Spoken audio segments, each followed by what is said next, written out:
Welcome to Trending Unpacked, the show where we explore the stories behind the trends shaping our world. Today we are strapping in for a really deep look at a streaming phenomenon. I mean, this thing has completely dominated the cultural conversation for the last few months. We are, of course, talking about the fictional Netflix show Boots. Now, if you've been anywhere near social media, you've probably seen it. This series seemed to come out of nowhere, didn't it? Absolutely. No huge, traditional marketing blitz. Right. But boom, exploded onto streaming charts, trending worldwide. My TikTok feed is just endless fan edit. Mine too. Completely inescapable. And then you have all these serious think pieces popping up everywhere. More than any drama I can remember recently. It's true. The impact is just, unavoidable, even if you've actively tried to scroll past it. So we've gathered a whole stack of sources here, reviews, cultural analysis, some pretty technical breakdowns of the production too. Everyone's trying to figure out, why this show, why did it hit so hard? Okay, let's really try and unpack this today.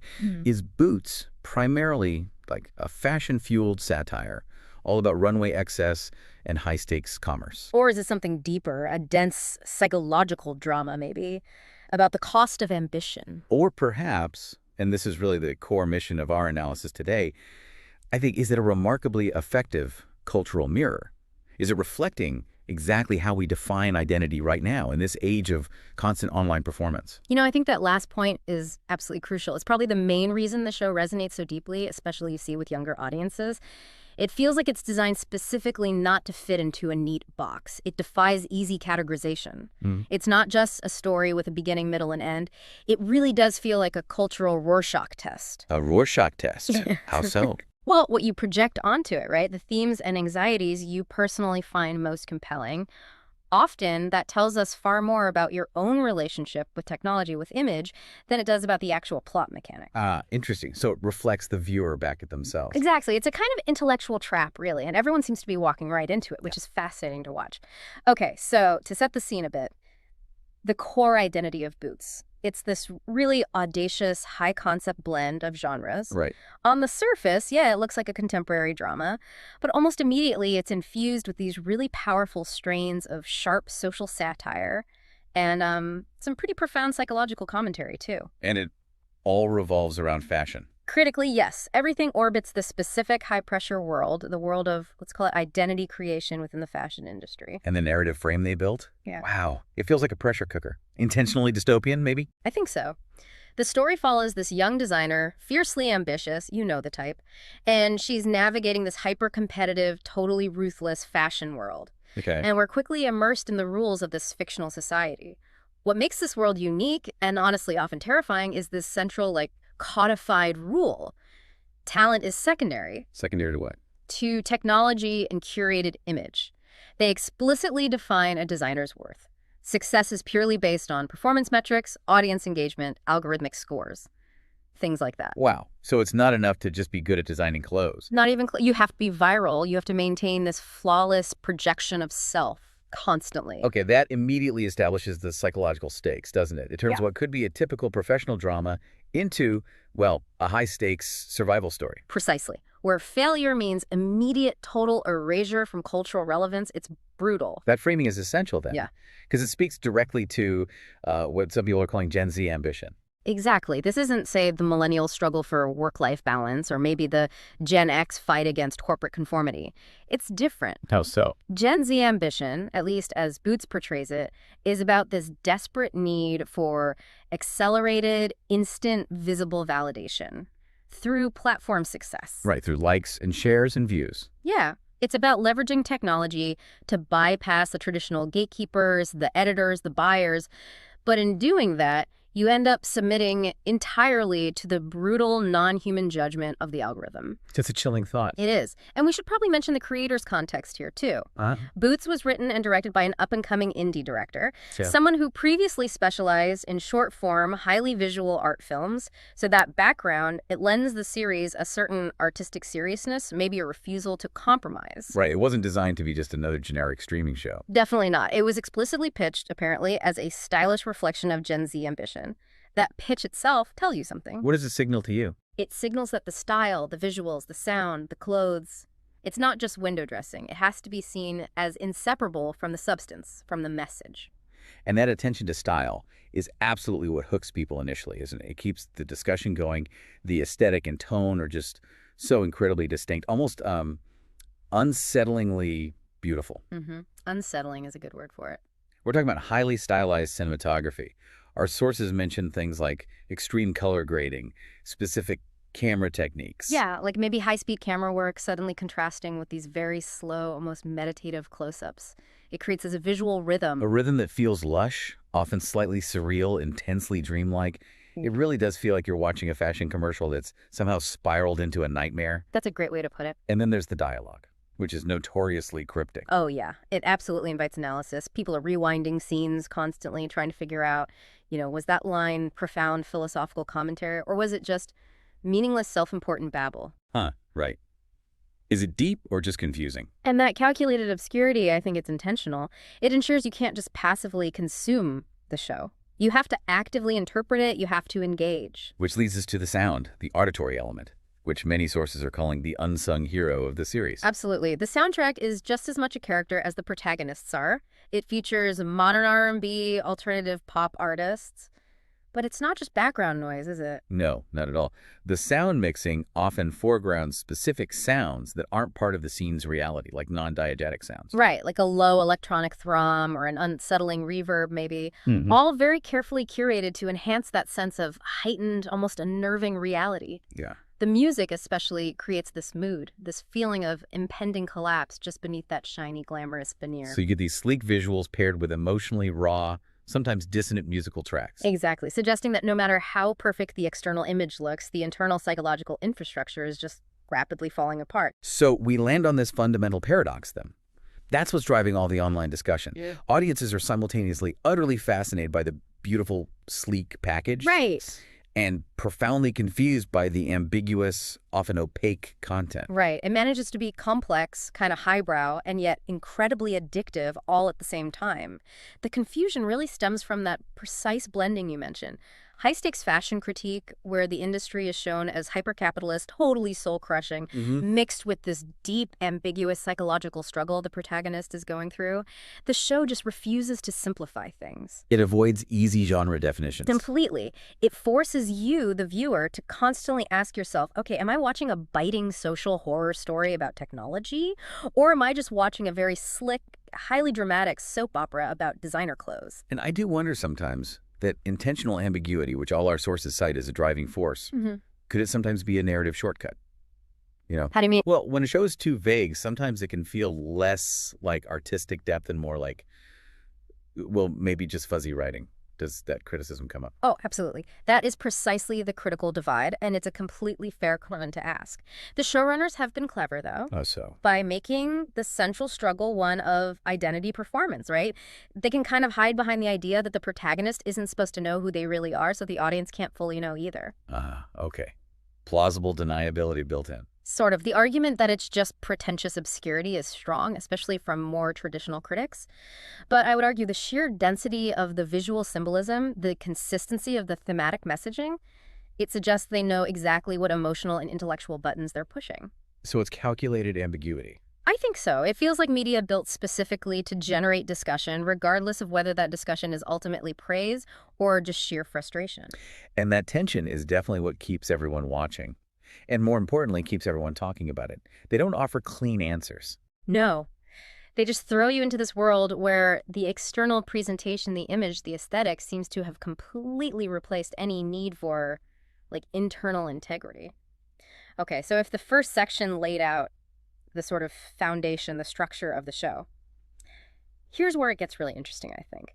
This is the thematic core that truly explains its cultural impact. Right. Moving beyond just the plot. Exactly. Beyond the immediate story, Boots functions as this sophisticated, if maybe fragmented, mirror, reflecting our very modern anxieties back at us. And the most immediate theme, the one that jumps out, is definitely identity and performance, which the show takes to such literal and psychological extremes. Totally. In the world of Boots, that old saying, you are what you wear, it's not a cliche. It's practically a law of nature. Your clothes, your aesthetic choices, your accessories, they aren't just expressions of identity. No, they are your identity. And your value, your worth, is calculated based on their public reception, how viral they are, how much engagement they get. Which feels like a direct mirror of modern anxieties, doesn't it? Yeah. That constant, exhausting need for online validation. Absolutely.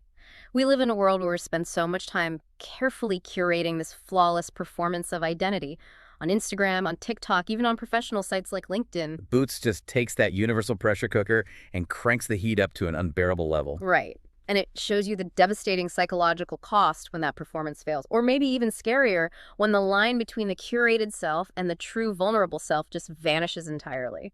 And that psychological cost, it's amplified by the show's critique of the tech ecosystem itself. Oh, definitely. Social media, algorithmic platforms, they're depicted not just as tools for sharing your work, but as this perpetual, emotionally draining trap. The trap how? Well, every click, every share is interpreted by the protagonist as a direct metric of their creative validity, their human worth almost.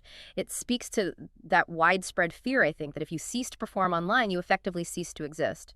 Creatively, socially, maybe even personally. Which is a very abstract anxiety, isn't it? The fear of algorithmic judgment. It is. But what's fascinating is how the show grounds that abstract fear in something physical, something tangible. The boots themselves. Exactly, the central motif of the entire series. They are never just footwear.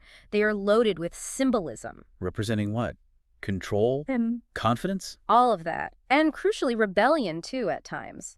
Our sources note that in the protagonist's highest moments, the boots function like armor. They're the visible, external manifestation of the self-worth that this fictional world demands. And when things go wrong? When the protagonist feels psychologically broken or exposed, the boots are frequently damaged or lost or just conspicuously absent from the scene. It's very deliberate visual storytelling. And we have to talk about the design element here, too. The setting has this really distinct retro-futuristic visual design. Yes, that's not just a random stylistic choice. It feels deeply symbolic. Symbolic of what, do you think? It's looking backward at classic fashion power dynamics, right? The history of style as status. But at the same time, it's projecting forward into this hyper-technological, almost dehumanizing future. And the boots often reflect that blend. Perfectly. They're often heavily structured, almost architectural pieces. They might echo classic silhouettes, but then they're made from these synthetic, high-tech, sometimes even glowing materials. Suggesting that the pressure to define yourself through image isn't new. Right, that's the retro part. But the technological tools we have now amplify it to a terrifying degree. Exactly. That's the futuristic dread baked into the design. And beyond that individual struggle, the series offers some seriously sharp satirical critique. It really goes after current trends. This is where the depth of the writing shines, I think. Like what specifically? Well, it targets influencer culture, for one, showcasing the utterly commodified nature of personality, reducing individual quirks down to market segments. It targets emerging AI fashion trends, too. You see the designer's fear that their actual craft, their artistry, will just be replaced by algorithms generating optimized clothing based on data. Right. The fear of being made obsolete by tech. And perhaps most resonant, especially for the audience watching, it really zeroes in on what cultural critics have started calling authenticity fatigue. Authenticity fatigue. Explain that a bit. It's that feeling of exhaustion, right? Derived from the constant, impossible effort required to maintain a persona online that is both perfectly curated and somehow genuinely real. Yeah. All for an invisible, potentially judgmental audience. Wow, yeah. That sounds familiar. And the show visually represents this exhaustion brilliantly. You see the protagonist's skin looking tired under the harsh, stylized lighting. The elaborate outfits start to feel like a physical burden, not just a source of power. So Booth shows us what happens when the performance demands are so high that authenticity becomes either totally irrelevant or maybe just an outright impossibility. Exactly. It's a core tension. Now, to really grasp the show's massive impact, I think we need to place it in conversation with other media. It didn't just appear in a vacuum. No, definitely not. And the connections critics and audiences are drawing, they really help clarify its intentions and maybe its place in the cultural landscape. Absolutely. Comparisons are key here. The first one that comes up constantly is Black Mirror. Okay, I can see that. The parallel is undeniable, right? Boots offers that cutting social commentary by taking current anxieties about technology, specifically our reliance on social scoring, on image, and extrapolating them into this slightly dystopian near future where those flaws are magnified and become corrosive to the human spirit. Like how? Any specific examples? Well, the source material notes the show features things like hyper-personalized algorithmic fashion feeds that subtly dictate the protagonist's choices. That feels very Black Mirror, doesn't it? Those cautionary tales about tech controlling us. It does. But unlike Black Mirror, which is often more episodic, Boots maintains this intense focus on industry power dynamics. Right. Which immediately brings up parallels to The Devil Wears Prada. Ah, yes.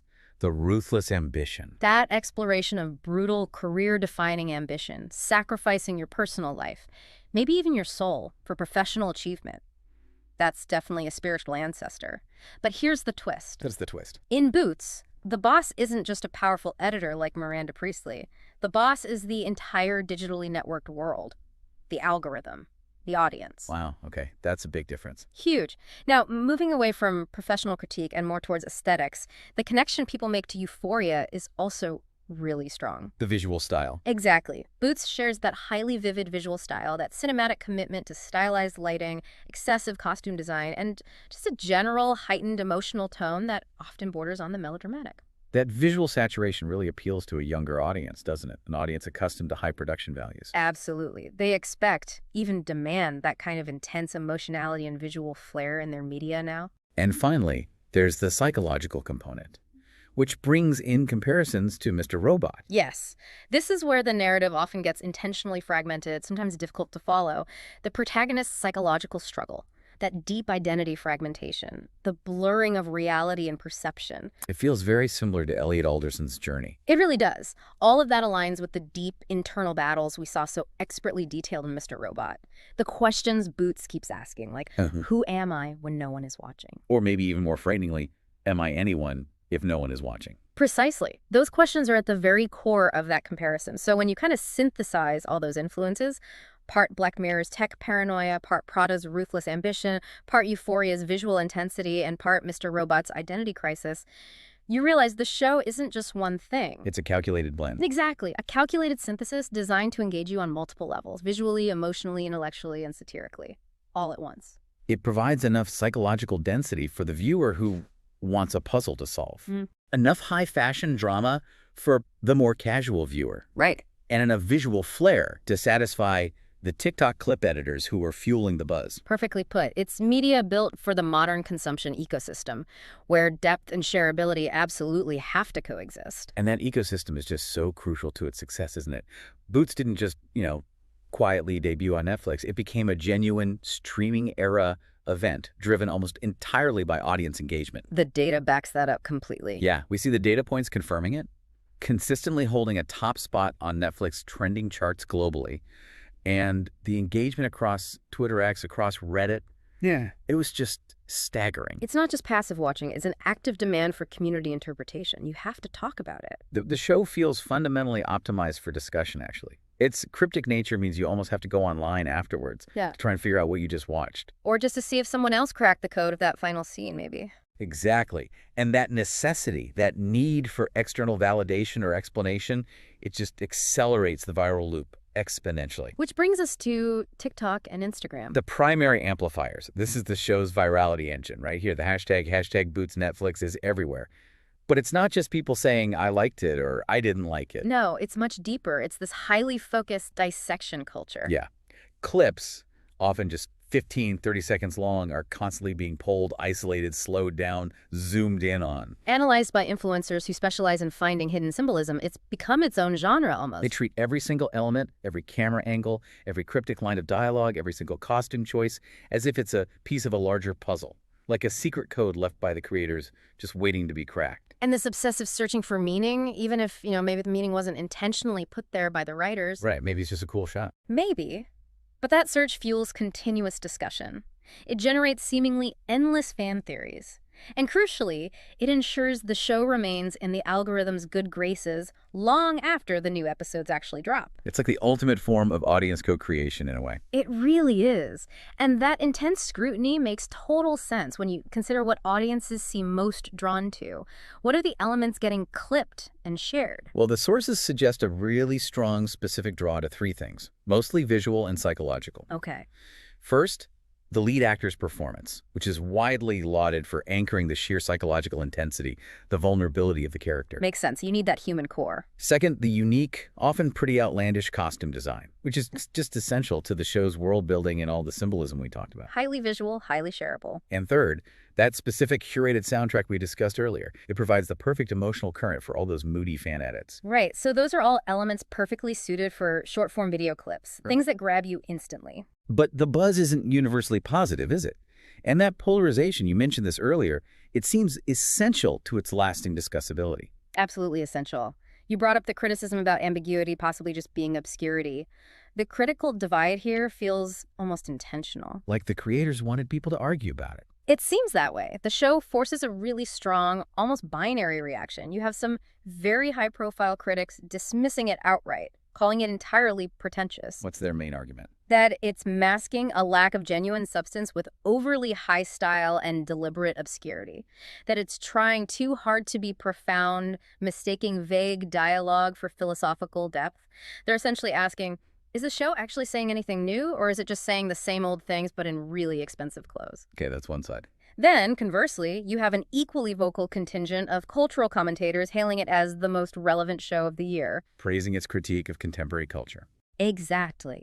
Praising its unflinching critique of technological capitalism, the relentless performance culture we live in.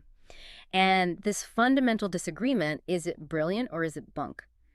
It's not a weakness for the show's popularity. It's the engine of the buzz. Because the fight itself generates traffic. Exponentially more online traffic than if everyone just politely agreed it was, a competent, enjoyable piece of media. Neutrality doesn't go viral. It creates this whole meta debate then, where arguing about the show becomes almost as entertaining and as psychologically engaging as actually watching the show itself. That's a very modern form of critical consumption, isn't it? It feels like it. And this brings us right back to that fascinating feedback loop we hinted at earlier. Remember the show's central premise about image, technology, external validation, defining your worth. Well, the intense, often really combative nature of the online debate and interpretation, especially on platforms like Twitter X and Reddit, where people are battling over who correctly understands the symbolism. It mirrors the show's plot directly. Right. The audience is, in effect, engaging in the exact same struggle for image validation, for identity validation, that the fictional characters are facing on screen. So by dissecting the performance the show is critiquing, they are performing their own cultural intelligence. Precisely. The audience is quite literally proving the show's point through their intense, fragmented, and sometimes hostile analysis of it. They are performing their intelligence, their cultural relevance, by dissecting the very performance culture the show is trying to warn them about. Wow. It's quite an ironic circle. Isn't it? It's an ironic circle of life for a piece of media designed to be a cultural mirror. Boots doesn't just critique the modern obsession with image, it actually forces its audience to enact that obsession online in order to discuss it. That's either genius or deeply cynical, or maybe both. Could be both. But that's the key to its virality, whether it was perfectly calculated by the creators or just an emergent cultural side effect. It really is media designed for the current era, where passive consumption feels truly obsolete. If a show isn't dissectable, if it doesn't create that secondary digital layer of conversation, it just can't achieve this level of cultural relevance anymore. And Boots is relentlessly, intentionally dissectable. Every frame feels loaded, inviting commentary, hashtag, tag, outro, conclusion, and teaser. So what does this all mean when we look back at Boots as a cultural phenomenon? I mean, pulling it all together, it's clear it serves as this powerful, maybe cryptic story, but one that really captures our collective obsession with how we present ourselves, both online and off. And the true psychological cost of ambition, specifically in a world obsessed with technological validation. It tells us we are what we wear, maybe. And perhaps more disturbingly, we are what we click. And that leaves us with a final provocative thought, something for you, the listener, to consider maybe. Given the show's really razor-sharp critique of things like AI fashion trends and this obsession with image, does the intense, often combative online debate surrounding Boots, the very debate that made it a global hit, does that ultimately validate the show's message? Or does it fundamentally undermine it by proving we're all trapped in that performance culture anyway? Does the reaction prove the critique right? Or does it make the critique futile? That's a great question. Something worth mulling over long after you finish watching, definitely. Thank you for delving into the intricate, highly stylized, and maybe slightly confusing world of Boots with us today. It was fascinating to unpack. Next time on Trending Unpack, we're switching scenes completely. From streaming to sports, we're breaking down the viral phrase, "I know ball," and how it's taken over TikTok, sports debates, and even political memes. We'll see you then.